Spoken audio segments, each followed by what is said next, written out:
Minnesota has signed Todd Davis, who was reported to be taking protocol testing with them a few days ago, but I didn't make a video on that just because I didn't know.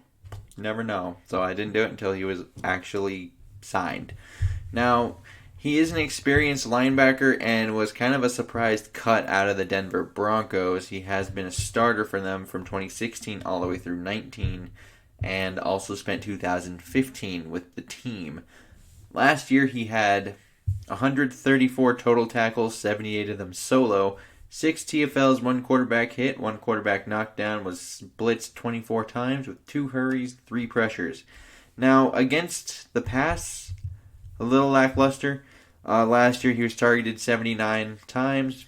61 of those balls were completed, allowing 77.2%, 8.6 yards per completion, 6.7 per target, 3 scores, and 106.8 quarterback rating against him. Now, he's not the best cover linebacker. I think that much is clear based on the numbers. But he does play the run pretty solid. He does shoot gaps. He's kind of a smaller linebacker at 230, but he's always been able to shoot gaps, making him a pretty solid run defender and can get into the backfield, make some plays. 6 TFLs. Not horrible for an inside linebacker. Now, I do think he can potentially provide some kind of minimal pass rush, though, because in 2018 he was sent 42 times compared to the 24. He had 5 quarterback hits, 4 quarterback knockdowns, 2 hurries, 7 pressures, and half a sack. So, not a huge sack guy, sure, but he was able to get 7 pressures and hit the quarterback a little bit more than he did in 2019. And I think the scheme change from, when they went over to Fangio last year probably changed how much he was being sent, because he ended up going from 2.6 times a game all the way down to 1.7.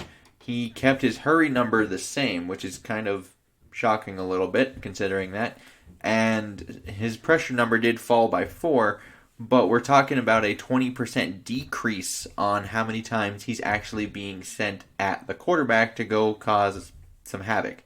So I really think there might be some ways to kind of scheme up some pressures with him, potentially. Even though he's not the greatest cover backer, he might be able to provide some secondary kind of pass rush and be a solid run defender. And for those who do like PFF, he does have an average grade of 66.1 since he has become a starter in Denver. And Davis has never scored under a 65, with his lowest actually being last year at 65.1. So he was kind of close, but he didn't. And I think, overall, with the move itself of signing him, I don't hate it. The first thought that came to my mind was, I know we're hurting at linebacker, and if this is a way to improve the run defense, I would have preferred, an interior lineman that doesn't get pushed around at will. But this will have to do. They did put Troy Dye, the rookie 4th round draft pick, on IR to make room for this, and it is with a foot injury. I am not really seeing anything saying this is long-term or just this 3-week IR happy thing we're doing lately in the NFL, but it could be that 3-week thing, and then hopefully we can see him back as well. We do know the linebackers are hurting a bit right now. They're kind of dropping like flies. And how he would actually fit into this, though, is you will see a heavy dose of Eric Wilson. Like I said, he's not the greatest cover backer, so you're probably going to see those kind of rotate in and out all game long.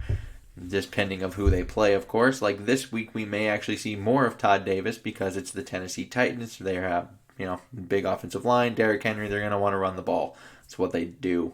So you might see a lot more Todd Davis this week, as where, maybe the next week after when they play Houston, you might see more Eric Wilson because you got to be a little bit more athletic there because you got to keep up with Watson. You got David Johnson coming out of the back, things like that.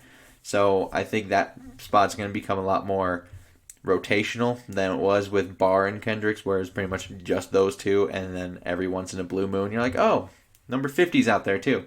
I don't think that's the case. I think you're going to see a very large rotation with those two, along with basically just scheme and matchup kind of things where one gets to play more than the other, just depending on opponent, all that kind of good stuff.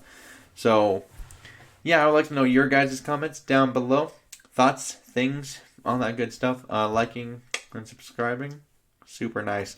And until next time, I bid y'all adieu.